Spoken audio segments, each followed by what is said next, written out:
Salut tout le monde, c'est Robin et aujourd'hui je vais faire une vidéo en français pour plusieurs raisons. D'abord parce que je voudrais vous montrer mon niveau actuel en français. Je pense que c'est très bon comme exercice pour moi aussi de regarder et écouter mon langage, pas seulement euh, la langue mais aussi mes épaules, la bouche, tout ça. Euh, et aussi parce que je voudrais vous parler à propos du question de la possibilité d'atteindre un niveau de langage comme natif sans habiter dans le pays. Parce que pour assez longtemps, j'ai dit que je pense que c'est bien possible dans plusieurs niveaux. Et je pense que c'est une question assez controversielle, je dirais. Euh, oui, il y a beaucoup de monde qui pense que c'est pas possible sans habiter dans le pays. Et moi, je ne suis pas d'accord complètement. Bon, on va parler à propos de moi. Euh, mes expériences et je voudrais savoir qu'est-ce que vous pensez. J'aimerais bien savoir qu'est-ce que vous pensez. Est-ce que vous pensez que j'ai tort, que je me trompe? Je voudrais savoir vos expériences. Donc oui, disez-moi s'il vous plaît. N'hésitez pas. Mais bon, moi je ne suis pas une autorité linguistique. Je ne suis pas linguiste dans le sens académique. Ok. Mais je dirais que je me suis inscrit pour un master's à l'université de Caroline du Nord, Charlotte. Et donc, si vous regardez, je vous en prie, acceptez-moi. Mais oui, je vais étudier l'enseignement des langues étrangères. Mais en ce moment, je ne suis pas, comme je disais, je ne suis pas en autorité académique comme ça. Et donc, c'est juste que je voudrais avoir une discussion, ok, une conversation avec vous, dans les commentaires ou même les messages personnels.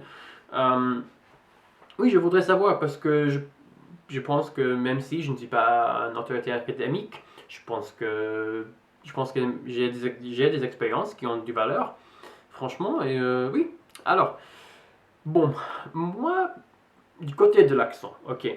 Je pense que l'accent, c'est une question un peu différente parce que, et même linguistique, parce que d'atteindre un accent natif pour que tout le monde pense que je sois français, par exemple, c'est pas mon truc, en fait. Je pense que l'accent, c'est une grande partie de l'identité de quelqu'un. Et par exemple, moi, je suis anglais, mais j'habitais aux États-Unis pour 6 ans, 7 ans. Et mon accent anglais était une grande partie de mon caractère là-bas. C'était très important pour moi parce que c'était moi, je suis anglais, je suis pas américain. Donc, oui, mais après, oui, au fur et à mesure, en fait, mon accent a changé. Donc, maintenant, quand je retourne en Angleterre, les gens là-bas pensent que j'ai un accent particulier, accent peut-être un peu américain.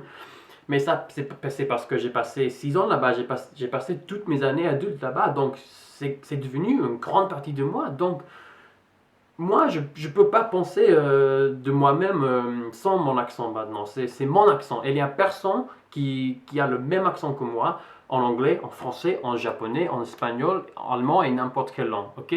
Et donc, je pense que, bien que je pense que c'est important d'avoir un accent compréhensible, tout ça, je- oui, à propos d'avoir un accent parfait comme natif, ça c'est une autre question pour moi. Mais du côté par exemple, vocabulaire, commander les phrases, les structures grammatiques, tout ça, je pense que c'est bien possible d'atteindre un niveau très élevé et peut-être un jour comme natif sans habiter dans le pays. Alors, avec le français, avec moi, j'ai étudié le français pour 15 mois maintenant. 15 mois. Et c'est pas longtemps, c'est pas très longtemps, je pense. Et bon, je pense que, je ne sais pas, je suis un peu loin de parler comme natif, dans le sens que j'ai défini juste avant. Mais bon, je me débrouille, je pense que je suis bien en route. Et bon, je pense que c'est à cause de mes méthodes, de ma motivation, etc. Mais aujourd'hui, on ne parle pas du côté pratique, ok? Parce que, bon, j'ai dit à plusieurs gens, je pense que la façon que j'étudie les langues, c'est pas exactement pratique pour tout le monde. Il y a beaucoup de monde qui ne va pas faire ce que je fais. Euh, mais aujourd'hui, on ne parle pas du côté pratique, on parle à propos de la possibilité. Ok, est-ce que c'est possible? Parce que souvent on parle comme ça, souvent on demande les questions. Est-ce que c'est possible de parler 20 langues? Est-ce que c'est possible d'apprendre n'importe quelle langue dans 6 mois, dans 3 mois? Est-ce que c'est possible? Donc aujourd'hui on parle du côté de ça, ok? De sa côté. Et alors, bon, je vais vous partager quelque chose avec vous que je viens de terminer. Et j'ai fait une étude d'un documentaire français. Bon, je pense que c'était un documentaire anglais, mais j'avais la voix française et les sous-titres français. Et c'était très très très intéressant parce que c'est un documentaire qui s'appelle Terre de glace. Terre de glace. Et c'est à propos de l'Arctique et l'Antarctique. Les animaux qui habitent là-bas, les phénomènes géologiques et tout ça. Ce qui m'intéresse beaucoup, ok? J'adore tout ça. Et donc, ce que j'ai fait, c'est, oui, j'ai regardé tous les épisodes, mais aussi j'ai étudié les épisodes. J'ai étudié les sous-titres, j'ai appris tous les mots, les phrases et tout ça, et j'ai écouté très fort. Et c'était vraiment intéressant. J'ai pris beaucoup, j'ai appris beaucoup de choses, vraiment. Euh, Par exemple, maintenant, je connais les noms de plusieurs types d'animaux. Le manchot, il y a le manchot Adélie, le manchot royal, le manchot empereur. Ok. Les baleines, la baleine à bosse, il y a la narval, il y a les orques, ok, donc, et aussi il y a la même chose avec les phoques, les renards, donc j'ai appris beaucoup de choses comme ça, mots qui sont rares, je crois, mais aussi j'ai pris les choses en général, j'ai pris les choses que je ne savais pas en anglais. Par exemple, le phénomène qui s'appelle les vents cataboliques. Ok, c'est très intéressant, je vais vous expliquer très vite. Les vents cataboliques, ils sont un phénomène qui, je pense que c'est plutôt polaire, ok? Quelque chose qui arrive plutôt dans les régions polaires. Et c'est quand on a une différence très grande entre l'air froid et chaud. Et donc, quand on a, par exemple dans les régions polaires, il y a souvent une colline. Donc, c'est la neige, une colline, et après ça, la mer, ok? Et quand le printemps vient, l'air juste dessus la mer, ça devient plus en plus chaud, ok, à cause du soleil. Mais l'air dessus, ok, l'air dessus, la neige et la colline, c'est bien plus froid et donc c'est bien plus lourd parce que l'air froid, c'est plus lourd que l'air chaud. Et donc, ce qui arrive, c'est que parce qu'il y a beaucoup de l'air dessus la colline qui est très très lourd parce que c'est très froid, il coule vers la colline et vers la mer et ça devient une grande tempête. Ok, c'est bien dangereux, c'est pas seulement un petit vent, non, c'est très dangereux pour les manchots et les autres, peut-être les ours polaires et tout ça. Donc j'ai appris ça, c'est très intéressant parce que j'ai appris quelque chose que je ne savais pas en anglais, donc mais je l'ai appris en français, mais je sais maintenant en anglais aussi. Et c'est pas seulement le documentaire, ce documentaire-ci. Aussi, j'ai commencé une étude d'un documentaire à propos de l'agriculture moderne en France, maintenant. C'est quelque chose qui m'intéresse beaucoup.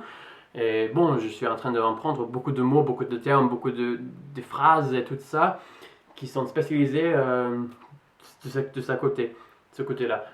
Aussi, bon, j'ai un autre documentaire à propos de la Méditerranée, de l'histoire des Gaules, de Romanes, et je suis en train de lire un livre à propos de l'histoire de la France.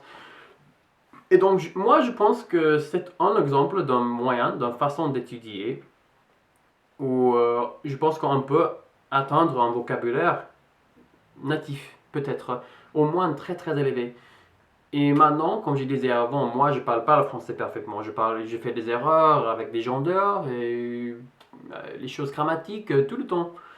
Donc, comme je disais, je pense que je sois un peu loin encore, mais je pense que peut-être ça fait seulement 15 mois maintenant que j'étudie le français. Donc, je pense qu'après un an, par exemple, si je continue comme ça, euh, parce que je pense que c'est bien possible que que j'aurai un vocabulaire bien plus élevé et peut-être comme natif.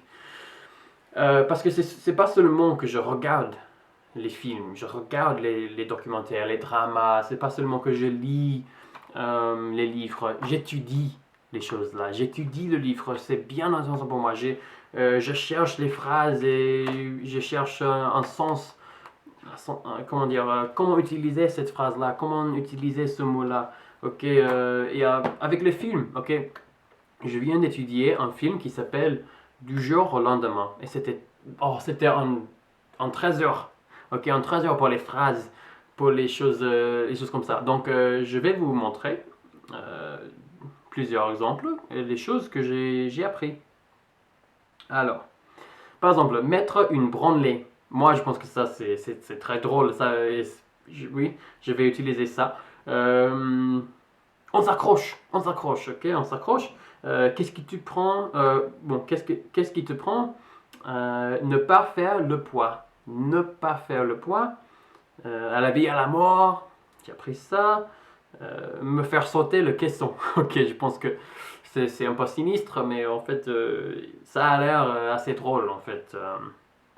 Aussi, c'est n'importe quoi. Être sur la touche. Être sur la touche. Ok.